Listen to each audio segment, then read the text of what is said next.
सारी हरकतें वो तो आपने देख ली हैं, ठीक है। अब उसके बाद ये भी देख लो कि क्वेश्चंस क्या क्या दिए हैं। तो शुरुआत हम लोग पहली वीडियो में सिनोनियम से ही कर रहे हैं। और भले ही चाहे आंसर की तो खैर अभी आपने देख ही लिया कि इन लोगों ने जो आंसर किए वो भी हटा दिए, लेकिन चलो कम से कम अभी जो एग्जाम सीजीएल का आगे होने वाला है या जो भी होगा तो उससे ये पता चल जाएगा कि भाई किस तरह के क्वेश्चंस हैं, क्या पूछे जा रहे हैं। ठीक है, चाहे ये आगे काम के हो या नहीं हो वो तो समय बताएगा, बट अभी हमारा जो काम है कि वो आप लोग क्वेश्चंस दे देना। ठीक है, तो भाई एक बार देख लेते हैं, 10-15 मिनट लगेंगे मुश्किल से। और क्वेश्चंस क्या है, बहुत ज़्यादा टफ इसमें पूछे नहीं है, बस थोड़ा सा गलती ये थी कि जो क्वेश्चंस हैं वो एकदम नए पूछ लिए थे। कुछ चीज़ें वो भी मैं आपको दूंगा, हर पार्ट के एक एक शॉर्ट शॉर्ट वीडियो में दे देंगे, तो जल्दी से रिवाइज। और इससे भी ज़्यादा अगर आपको ये टाइम बचाना है तो इंटू 2 करके देख लो, नहीं तो टेलीग्राम चैनल पे जाओ, वहाँ पर मैंने पीडीएफ जो है, प्रिंटेबल पीडीएफ वो डलवा दी है। टेलीग्राम चैनल आप इस वीडियो के नीचे लिंक जो है आपको मिल जाएगा डिस्क्रिप्शन में, और वैसे भी सर्च कर सकते हो इंग्लिश बाय संजीव सर, और इसके मैं आपको क्विज भी डलवा दूंगा वहीं पर। ठीक है, आ जाओ। पहला क्वेश्चन है इनर वेट। क्या होता है इनर वेट? का मतलब होता है किसी चीज को वीकन करना, कमजोर बनाना। अब ऑप्शन में अगर आप देखोगे तो ऑप्शन में यहां पर क्या दिखाई देगा? स्ट्रेंथन तो एंटोनियम हो जाएगा, तो एग्जॉस्ट का मतलब है किसी चीज को खत्म करना, कमजोर करना। ठीक है, जैसे एनर्जी को खत्म करते हैं ना, एग्जॉस्ट करते हैं, तो वहां से उसके अकॉर्डिंग ऑप्शन के हिसाब से एग्जॉस्ट इसका आंसर हो जाएगा। इनकम्बरेंस। और मैं आपको बताऊं, जो बच्चे आगे की अभी तैयारी कर रहे हैं, 2 प्लेलिस्ट अपने दिमाग में सेट कर लो। एक भी वो कैब अगर इन 2 प्लेलिस्ट जो मैंने पिछले 2 महीने में पढ़ाई अगर आ जाए तो भाई मैं पढ़ाना छोड़ दूंगा। एक सिंगल वो कैब, एक सिंगल वो कैब नहीं है जो इसमें से बाहर दिया हो, एक सिंगल वो कैब भी। लेकिन कौन सी सीरीज है? T20 plus T10।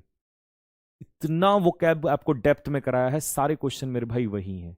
जो कई बच्चे कह रहे थे ना कि सर ऐसा कैसे पॉसिबल हो सकता है, आप जाइए, आप T20 वो कैब सर्च करिए, पढ़ के जिस दिन आओगे आप खुद मुझे, चलो मैं जिम्मेदारी आपको दे रहा हूं, आप मुझे इस व्हाट्सअप नंबर पे, जो बच्चे पढ़ रहे हैं या जो पढ़ने वाले हैं, 9520956318, इस नंबर पे आप मुझे जब भी ये कोई वर्ड मिले आप स्क्रीनशॉट खींच के भेजना कि देखो भैया ये उस क्लास में पढ़ाया था। क्योंकि मैं कह रहा हूं आपको, और मैंने उस दिन भी किला कहा था, और मैं अब फिर भी कह रहा हूं, आगे जो एग्जाम्स आएंगे चाहे टीसीएस का या एडुकेटिव आए, भाई नहीं बाहर आएगा।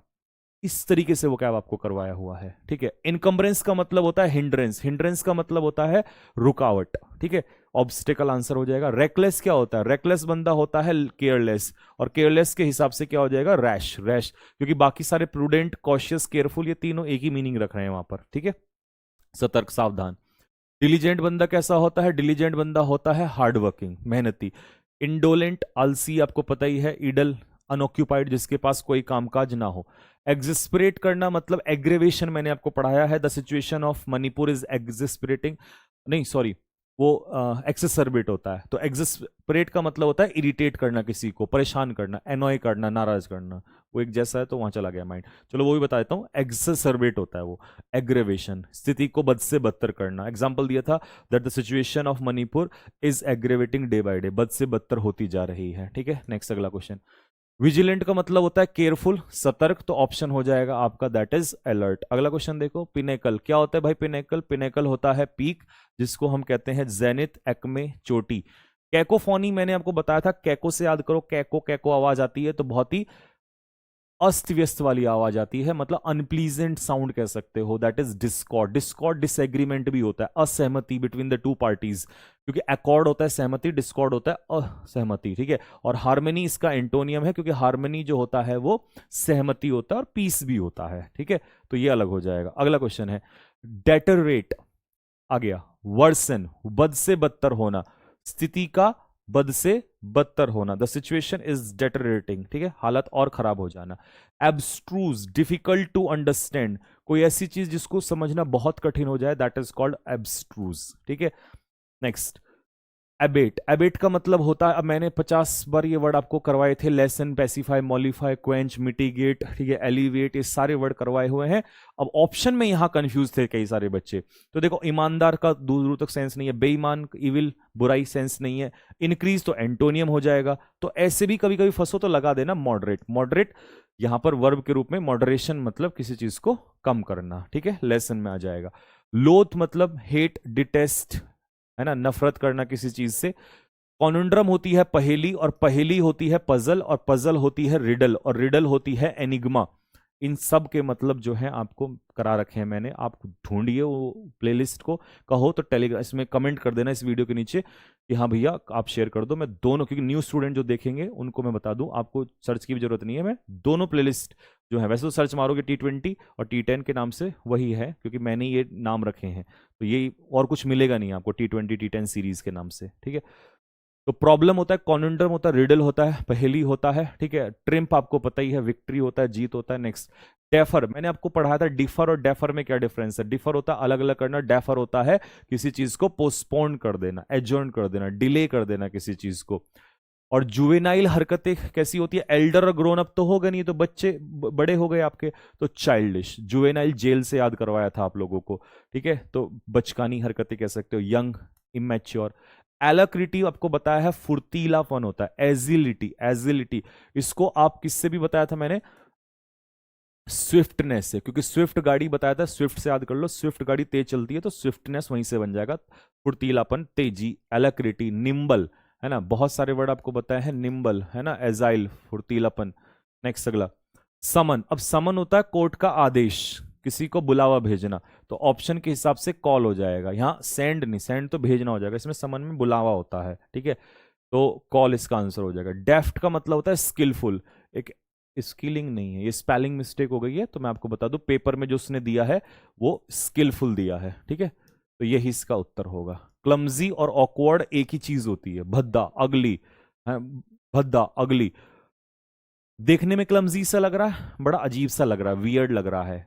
अगर काम करने में अजीब अजीब है तो क्लमजी है, मतलब वो ऑकवर्ड है। तो इसके दो मतलब है, लुक्स में क्लमजी है तो फिर वो भद्दा है, और अगर काम करने में क्लमजी है तो मतलब बहुत ही बेकार तरीके से काम करता है, तो ऐसे बन जाता है। और इनेप्ट का भी वही मतलब होता है, अनस्किल्ड ही हो जाता है, ठीक है, जबकि वो तो स्किल्ड पूछ रहा है हमसे। नेक्स्ट रेलिंक्विश का मतलब क्या होता है, रेलिंक्विश का मतलब होता है किसी चीज को क्या कर देना, त्याग देना, और त्यागने का ऑप्शन है अबेंडन, आप लोगों को बताया था मैंने। और मैंने आपको जब वन वर्ड की जो टॉप कैटेगरी की क्लास मैंने ली थी सीजीएल की, उसमें मैंने डिफरेंस ही समझाया था रेलिंक्विश और एब्डिकेट में, हालांकि सिनोनियम है लेकिन वन वर्ड में डिफरेंस होता है, ठीक है। तो ये बाकी तो सारे आसान है। नेक्स्ट फॉस्टर का मतलब होता है किसी चीज को प्रमोट करना, इनकरेज करना, ठीक है, नर्चर करना, ग्रो करना, बढ़ावा देना किसी चीज को। परफंक्ट्री भी पढ़ाया हुआ है मेरे भाई, परफंक्ट्री भी करवाया हुआ है। परफंक्ट्री क्या हो जाता है, दैट इज केयरलेस, यानी कि लापरवाही से भरा हुआ। डिलीजेंट मेहनती होता है, और डिलीजेंट अगर है तो इसका मतलब वो पेनिस्टेकिंग है, ठीक है। नेक्स्ट एग्जगरेशन, अतिशयोक्ति में बोलना, बढ़ा चढ़ा के बोलना। अंडरस्टेट तो एंटोनियम हो जाएगा, दबाना, एम्पलीफाई करना, ठीक है। नेक्स्ट ग्रेटिफाई करना मतलब किसी चीज को प्लीज करना, संतुष्ट करना, किसी को खुश करना किसी को, है ना, तो ये डिस्प्लीज तो एंटोनियम हो जाएगा, है ना, तो सेटिस्फाई करना ही इसका आंसर होगा। नेक्स्ट कार्नल डिजायर्स कैसी होती हैं, कार्नल डिजायर्स होती हैं फिजिकल डिजायर। ये वर्ड भी मैंने करा रखा है, मैंने बोला था कार्नल डिजायर्स, कर्नल से याद कर लेना, ठीक है। फिजिकल, सांसारिक, मोह माया, तो इसका आंसर हो जाएगा वर्ल्डली, वर्ल्डली अफेयर्स, अर्थली, सांसारिक, ठीक है। उल्टा अगर पूछेगा तो स्पिरिचुअल हो जाता है इसका, ठीक। नेक्स्ट अगला कैंडिड बंदा कैसा होता है, फ्रैंक होता है, कोई छल कपट नहीं होता, मुंह फट होता है, आउटस्पोकन, सीधा सीधा मुंह पे बोलता है। एक्सक्यूजिट पढ़ाया हुआ है, मैंने कहा था सुंदर, अति सुंदर, और इसका जो ऑप्शन है वो सुंदर नहीं है, उसने अलग दिया है, दैट इज डेलिकेट। डेलिकेट होता है कोमल, सॉफ्ट, ठीक है, तो इसीलिए डेलिकेट भी इसके आंसर आ जाएगा, मतलब यही इसका ऑप्शन के हिसाब से आंसर है, ठीक है। फ्रीवोलस, नॉन सीरियस, करवाया हुआ है। अब सिग्निफिकेंट इंपॉर्टेंट होता है, ठीक है, एसेंशियल इंपॉर्टेंट होता है, पावरफुल शक्तिशाली होता है। शायद ये ऑप्शन गलती से टाइपिंग में आ गया, तो ये आप ऐसे समझ लो कि जब वाइटल होता है तो इंपॉर्टेंट होता है, ठीक है। और यहां जो ऑप्शन में होगा वो शायद आई थिंक इसका जो, या तो देखो फ्रीवोलस नॉन सीरियस है तो ट्राइवल होगा ये ऑप्शन में दिया होगा, ठीक है, या यही वैसे आंसर होगा, स्पेलिंग में मुझे लग रहा है, क्योंकि अनइम्पॉर्टेंट का यही दिया है, मतलब यही इसका आंसर होता है, क्योंकि रिवाइटल तो वो तो फिर अलग हो जाता है, एनर्जी देना, है ना, और इनवाइटल अगर मैं कहूँ वो कुछ होता नहीं है, तो अगर स्पेलिंग मिस्टेक, क्योंकि ये रात को ही बच्चों ने बनाई है, टाइप हुआ तो थोड़ा सा गड़बड़ हो जाती है, ठीक है। हाँ, और क्या भरोसा एसएससी वाले नहीं ऐसा दे रखा हो, वो तो और महागुरु हैं, है ना। तो ये है, लेकिन मैंने बता दिया भाई, ये तो किसी हालत में हो ही नहीं सकते, तो फिर यही, और गलत भी है तो यही आंसर होगा, और हम तो बता रहे हैं फ्रिवोलस मतलब नॉन सीरियस, अनइंपॉर्टेंट, बात खत्म। ठीक है।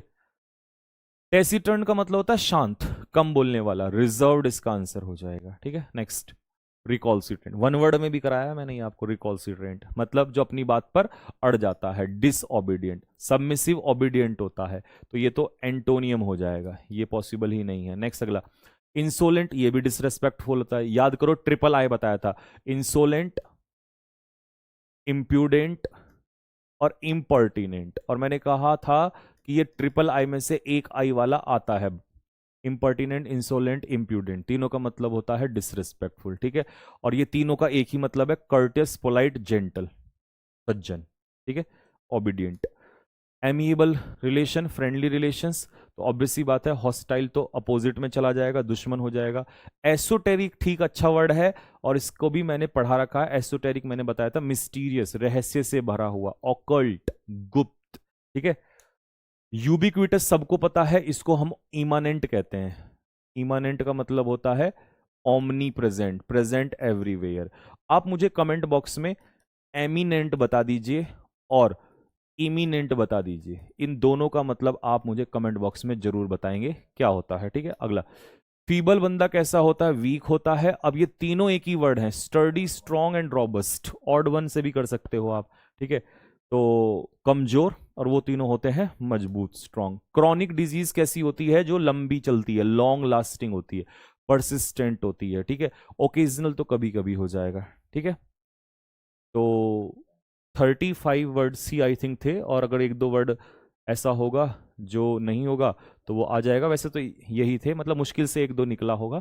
ठीक है, अदरवाइज वैसे सारे वर्ड आ गए हैं। ठीक है, तो ये इसने सिनोनियम्स दिए थे, एक दो वर्ड ही इसमें अच्छा था, बाकी तो सारे आपको पढ़े पढ़ाए ही वर्ड्स हैं इसके अंदर। ठीक है, तो हाँ, फेज 13 का जो ग्रेजुएशन लेवल का पेपर है, वहाँ अभी सोचने की जो है वो ज़रूरत है। एंड लेट्स सी, देखते हैं कि क्या होगा क्या नहीं होगा उसमें। ठीक है, तो बाकी और जो क्वेश्चंस हैं वो आपके सामने आते रहेंगे। और अब आपको पता ही है, जंग शुरू हो चुकी है भाई, क्योंकि एसएससी इतनी नालायक है, ये इतने जल्दी से मानेगी नहीं। मुझे तो ऐसा लग रहा है कि शायद एक दो की जान ही लेके मानेगी। और खैर, जो होगा देखा जाएगा। देखो, हम तो पहले कभी नहीं हटे और आगे भी नहीं हटेंगे। सबसे पहले सीना तान के जो हमारा भाई आगे मिलेगा, पीछे नहीं हटेंगे, जान लगड़ा देंगे। इनकलाब जिंदाबाद था, है और रहेगा, आखिरी सांस तक मेरे भाई लड़ेंगे। ठीक है, बाकी तुम्हारी जरूरत पड़ेगी तो एक आह्वान करेंगे, और जितने भी लोग हैं जो पहुंच सकते हैं वो पहुंचिएगा जरूर, क्योंकि लड़ाई तुम्हारी है, लड़ा सिर्फ तुम्हारे लिए ही जा रहा है। अगर आज हम नहीं लड़े तो फिर मैं हमेशा ये कहता हूँ कि समय आएगा, गुलामी की जंजीरें डाली जाएंगी, हम लोग आवाज नहीं उठाएंगे, हमारी पीढ़ी आने वाली बर्बाद हो जाएगी। और जो मैंने एक लाइन लिखी थी कि अगर भविष्य को बचाना है तो वर्तमान को कुर्बानी देनी पड़ेगी दोस्त। और आप और हम अभी वर्तमान हैं, आने वाली पीढ़ी को बचाना है तो आज हमें ये कदम उठाना पड़ेगा। और डरना क्या है, मौत तो दोस्त एक ना एक दिन आती ही है। तो हम तो मौत को अपने कंधों पे लेके घूम रहे हैं, हम जान हथेली पे लेके घूम रहे हैं, जो होगा देखा जाएगा यार। ठीक है, क्या ही फर्क पड़ता है। ठीक है, तो बस आप लोग पढ़ाई करो, मेहनत करो, जैसे ही आपको बुलाएंगे आप सभी को तुरंत वहीं पर पहुंचना है। ठीक, बाकी और वीडियोस की डालेंगे, अभी तो शायद जैसे भी देखते हैं व्यवस्था रहेगी, देन उसके बाद हम लोग देखते हैं। ठीक है जी, तो ठीक है, मेरी तरफ से सभी को नमस्ते, जय हिंद।